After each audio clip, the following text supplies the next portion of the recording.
Good evening. Welcome to another broadcast of EmoNews every moment online. Here are tonight's news headlines. Fête Isidore celebrated in Granby and Saint-Sauveur. CYEN Dominica marks Biodiversity Day with restoration activity. Police investigate weekend suicide and road fatality.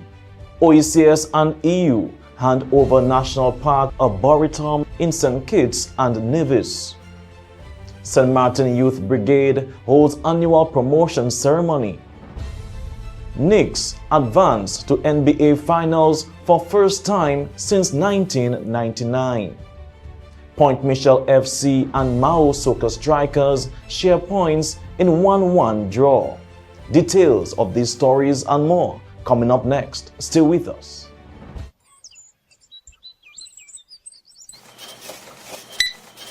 Tico, that's $800. Cash or card? When cash is low, Tico is still ready. Always card, Chalo. Would you like a copy of the receipt? No, Chalo. NBD already sent me the alert and I'll see it on Mo Banking later. That is it. From card to farm. Power your business with the NBD Small Business Credit Card. Your partner, your bank. Welcome back to EmoNews on this Tuesday, the 26th of May, 2026. I'm your presenter, Rick Francis. We hope you enjoyed the Pentecost Monday weekend. Fête Isidore, one of Dominica's vibrant rural celebrations, honoring Saint Isidore, the patron saint of farmers, was celebrated in the communities of Granby and Saint-Sauveur with religious and cultural activities, highlighting the importance of agriculture and community life. The celebration featured morning masses, parades of agricultural produce, bouillon music, and cultural festivities. Villagers proudly carried baskets of local produce and statues of Saint Isidore through the streets before attending special church services. Preaching at the celebrations were Father Daryl Thomas in Granby and His Lordship Kendrick Forbes in Saint-Sauveur. Father Thomas reflected on the humble life of Saint Isidore, noting that God used a simple man who was a simple farmer to impact the world. Brothers and sisters, Saint Isidore's canonization, along with these great figures, is meant to tell us something. It is meant to tell us that everyone is called by God. Every one of us, our destination should be heaven. No matter our condition, no matter our state in life, no matter what others think of us, and no matter what we ourselves or what we think of about ourselves. You see, brothers, Saint Isidore is celebrated by the church not because he was famous, not because he was popular. He did not do any extraordinary thing, no. He's revered by the church because of his simplicity of life and his profound faith. God used him. God can use anybody. God can use anybody. Brothers and sisters, God did not change when he used Saint Isidore. He did not change him into a mystic, like some of the saints that I call. He did not change him into a doctor of the church. He did not call him to go and do some great mission or great quest, to be a great evangelist. He was not a priest. He was not a bishop. He was not no famous pastor. Brothers and sisters, God used him as he was, a simple farmer. That is what he was, and that is why God used him. Meanwhile, Bishop Forbes encouraged the congregation to learn valuable lessons from Saint Isidore's life, including humility, hard work, faith, and dedication to service. Saint Isidore was not rich. He was not famous. He did not lead an army. He did not preach to a crowd. He was a simple man who worked hard every day. He prayed often, and he went to Mass daily. He trusted God, God came first in his life. St. Isidore is a reminder that holiness of life is for everyone. It can be achieved in the ordinary circumstances of our lives. Another lesson we learn from Isidore is the importance of prayer, the importance of attending Mass. As a poor farmer, St. Isidore could not really afford to take time off from work. Every minute mattered to him. In a sense, he could not afford to attend Mass daily, but he made the sacrifice anyway. He did not allow anything to get in the way of his relationship with God, a relationship nurtured and sustained through the Eucharist. He would attend Mass regularly before he worked.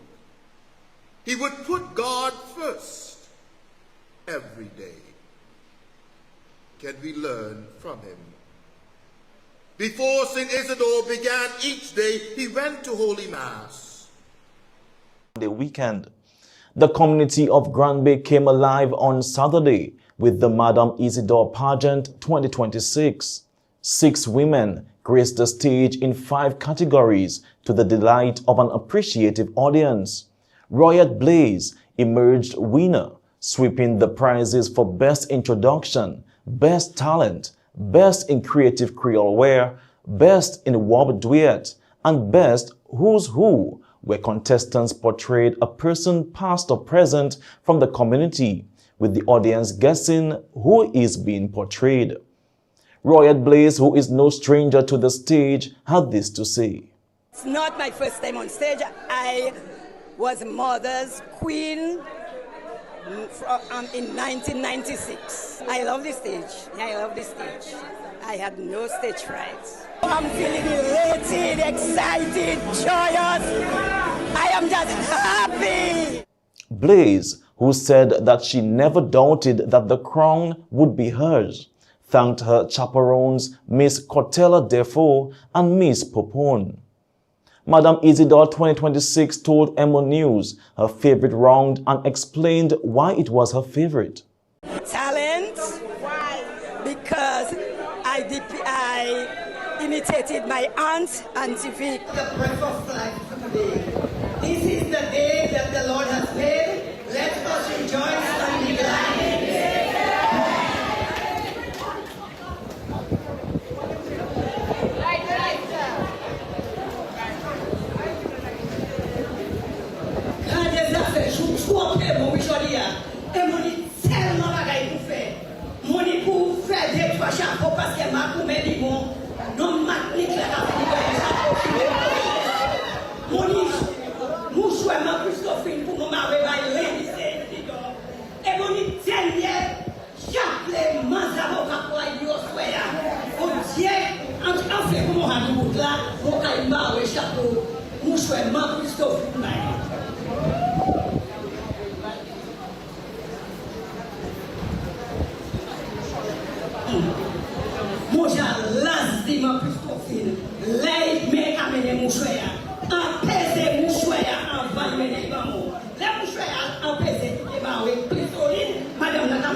Second runner-up went to Kim Anselm, and first runner-up went to Martha Dangben.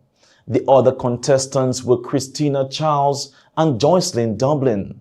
Organizers say that once funds become available, they will make Miss Isidore a staple on the events calendar in Grand Bay.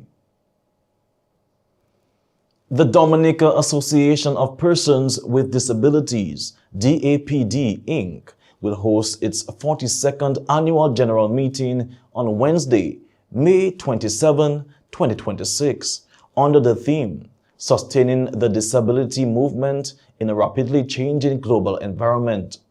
The meeting will be held at the Nathalie Murphy Auditorium at the organization's Multipurpose Development Center in Goodwill and will bring together members, partners, and stakeholders to review achievements, discuss challenges, and strengthen the disability movement in Dominica. Featured speaker, Mr. Andrew Sharp, president of the Caribbean Disability Network, will deliver the keynote address focusing on disability rights and inclusion across the Caribbean.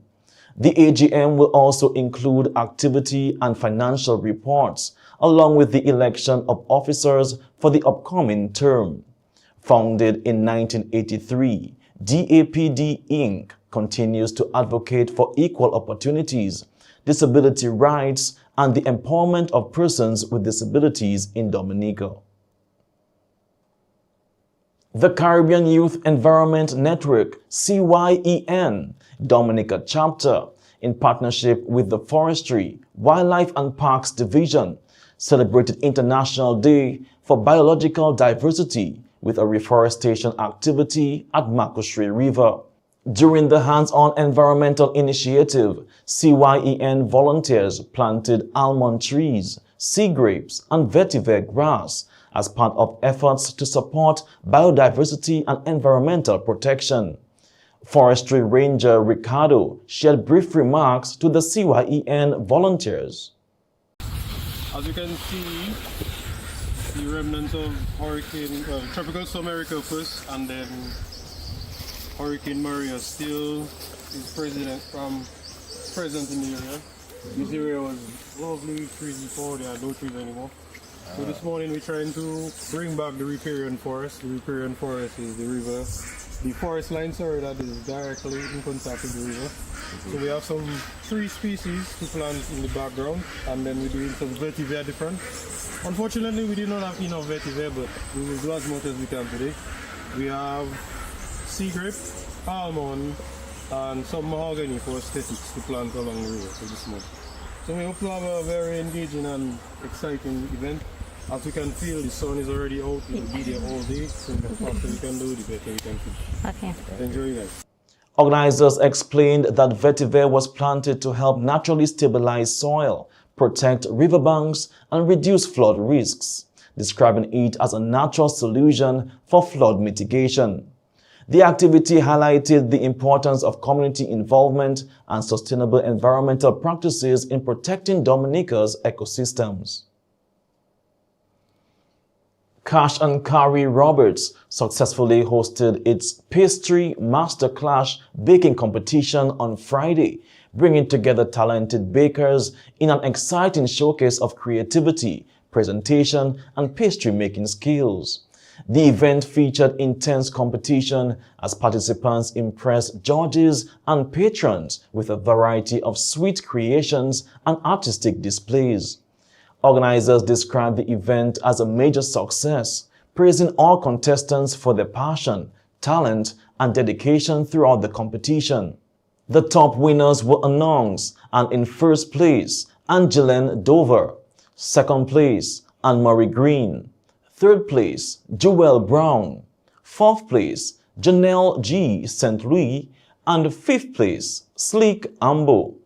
The competition was supported by sponsors including Cash and Carry, Roberts Manufacturing, Courts, Badia Spices, and Ginger Evans.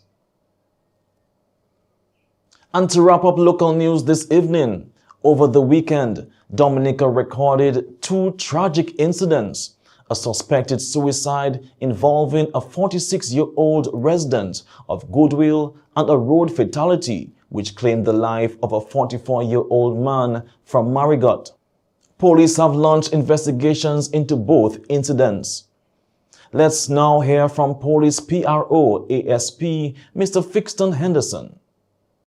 The Criminal Investigations Department of the Commonwealth of Dominica Police Force is investigating the circumstances surrounding the death of a 46-year-old man at his home at McIntyre Lane in Goodwill.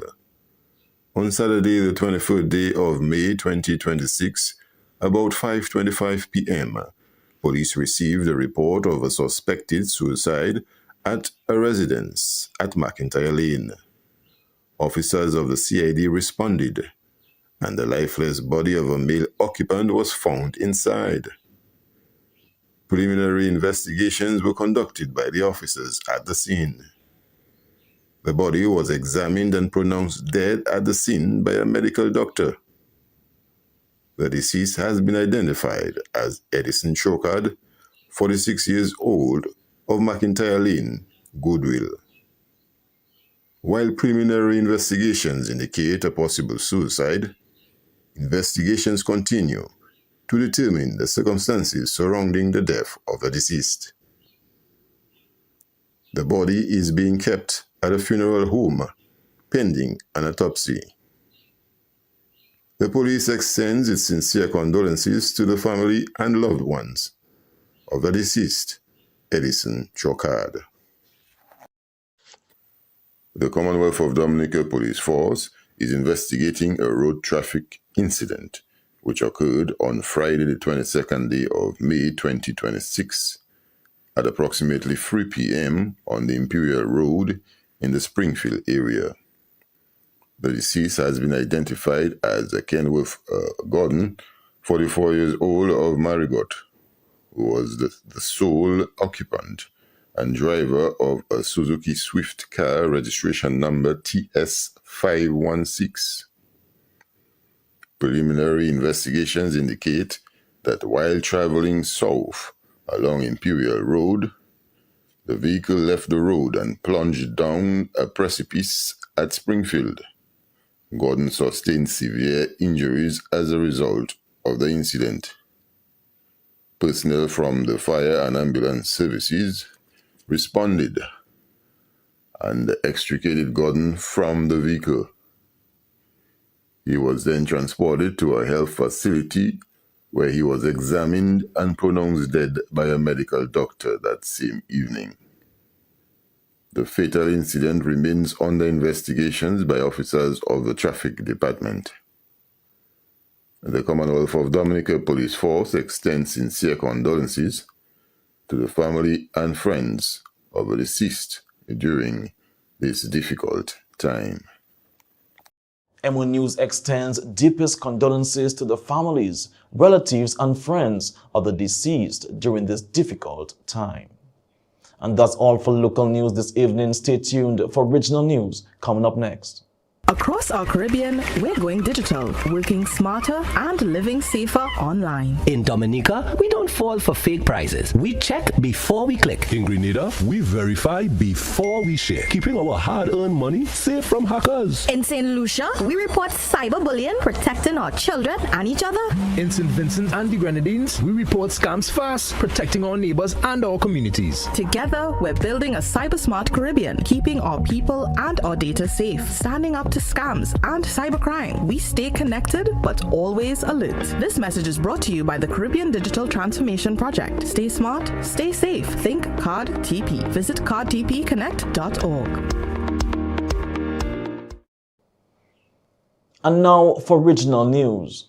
The Organization of Eastern Caribbean States and the European Union have officially handed over the Royal Bastia Valley National Park Arboretum in St. Kitts and Nevis under the OECS Integrated Landscape Management Project. The initiative, funded by the European Union, focused on sustainable land management, afforestation, and the protection of a critical aquifer that supplies fresh water to nearly 40% of the population of St. Kitts.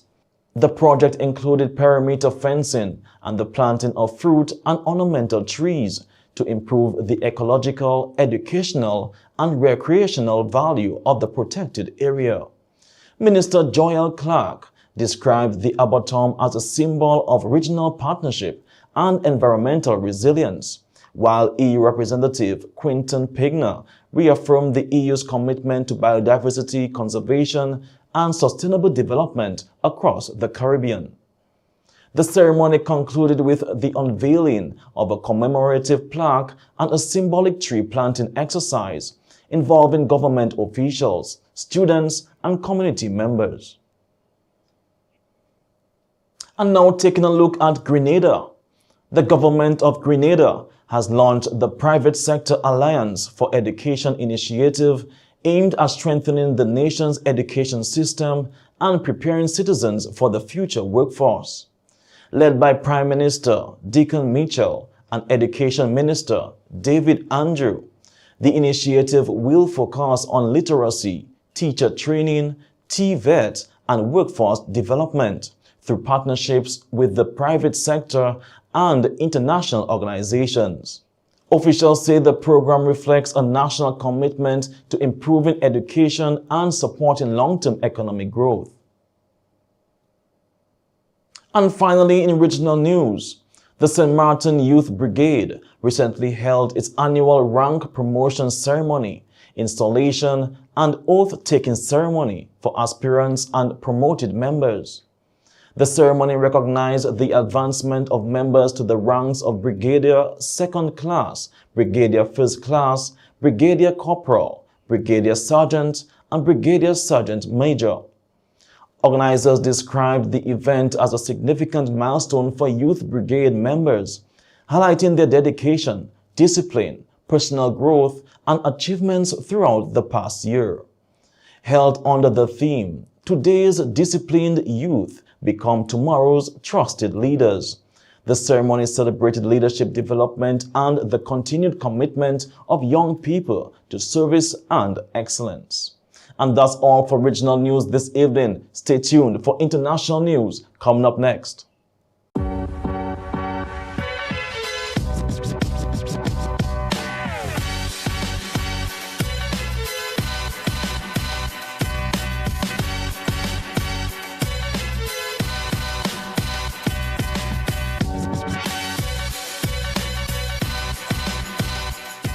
And now taking a look at international news. Pope Leo XIV on Monday outlined a broad vision for politicians, business leaders, and individuals navigating the future of artificial intelligence, cautioning that humanity must be protected from the technology's potentially harmful and disruptive impacts. His message came through his first papal encyclical, marking a significant entry by the leader of the Roman Catholic Church into the growing global discussion surrounding the use and misuse of artificial intelligence. Artificial intelligence needs to be disarmed, freed from logics that turn it into an instrument of domination, exclusion, and death. Let's not fear artificial intelligence, but constantly keep the question of the human in play. The United States has announced more than US $8 million in support aimed at strengthening forensic capabilities across the Caribbean and combating the growing threat of synthetic drugs such as fentanyl. Through the Caribbean Basin Security Initiative, the Bureau of International Narcotics and Law Enforcement Affairs will provide US $5 million in advanced narcotic detection and forensic equipment, along with US $3 million for specialized forensic training. The initiative also includes the establishment of a new Caribbean Forensic Scientific Working Group and expanded regional information sharing with the Drug Enforcement Administration. U.S. officials said the effort is designed to strengthen collaboration with Caribbean partners in dismantling transnational criminal organizations, disrupting drug trafficking networks, and improving public safety throughout the region. And that's all for international news this evening. Stay tuned for the sports segment coming up next. New game in town. Get ready to match 5 and you can win 10K. Let's go. Play with just $2. Match 5 numbers from 1 to 29 to win. Draws every Wednesday and Saturday at 9 p.m. It's easy, fun, and local. Match 5, your local jackpot game. Dominican National Lottery.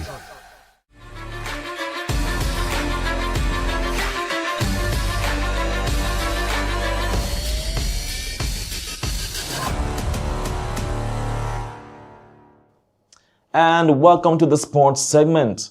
The Dominica Athletics Association successfully hosted its National Junior Championship at Benjamin's Park in Portsmouth. The event brought together some of Dominica's top young athletes who competed in various track and field events throughout the day, showcasing their talent and determination. Patrons turned out to support the island's rising athletic stars as the championship unfolded in an atmosphere of excitement and sportsmanship. The event was supported and sponsored by Dominica National Lottery, Niagara Bottling, and Pineal Dairy. And for football fans, here's a roundup of the latest DFA Premier League action from the DFA Technical Center. Portsmouth Bombers FC secured an exciting 3-2 victory over We United FC on Friday night. Devon George netted twice for the Bombers, while Ryan Coffey also got on the scoresheet. We United responded through Randall Coppell and Jalil Alexander, but Portsmouth held on for all 3 points. On Sunday, Southeast FC earned a narrow 1-0 win over Harlem United SC. Deron James scored the decisive goal in the 70th minute as Southeast FC produced a solid defensive performance to secure the victory. Meanwhile, Point Michel FC and Mao Soccer Strikers FC played to a 1-1 draw. Dylan Augustine gave Mao the lead in the 19th minute before Jason Lender equalized for Point Michel just before halftime. And that's your latest DFA Premier League update. Stay tuned for more updates in future broadcasts. The St. Lucia Athletics Association says St. Lucia is officially back in good standing with World Masters Athletics following the successful renewal of its membership.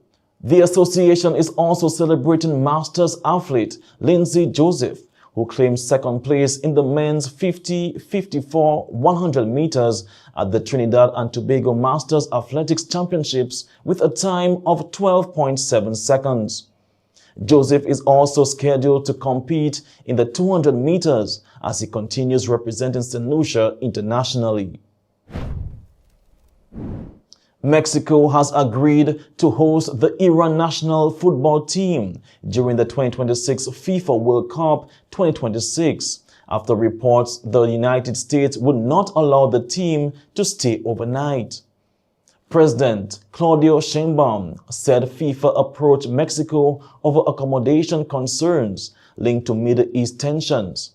FIFA confirmed Iran's training base will be in Tijuana. Iran will face the New Zealand national football team and Belgium national football team in Los Angeles and the Egypt national football team in Seattle. Iran sports minister Ahmad Doniamali said FIFA assured the team that visas would be issued for the tournament. And to wrap things off this evening with some basketball news, the New York Knicks advancing to the NBA Finals for the first time since 1999 after sweeping the Cleveland Cavaliers 4-0 in the Eastern Conference Finals. Jalen Brunson was named Eastern Conference Finals MVP after averaging 25.5 points and 7.8 assists in the series. Meanwhile, the Western Conference Finals between the Oklahoma City Thunder and San Antonio Spurs is tied 2-2 heading into Game 5 tonight.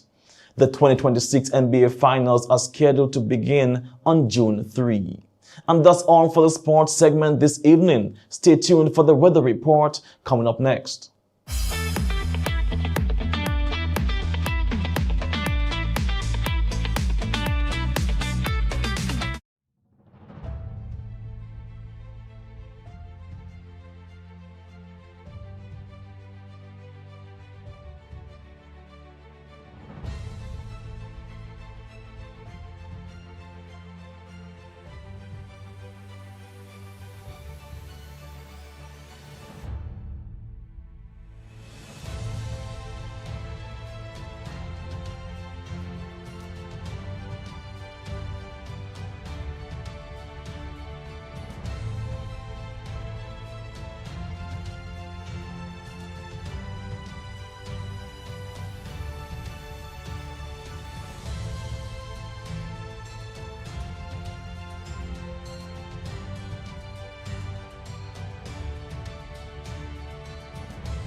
And this brings us to the end of tonight's news broadcast for the 26th of May, 2026. I'm your presenter, Rick Francis, and on behalf of the entire newscast, we say thank you for viewing. This has been Emo Nightly News, every moment online. Have a good night.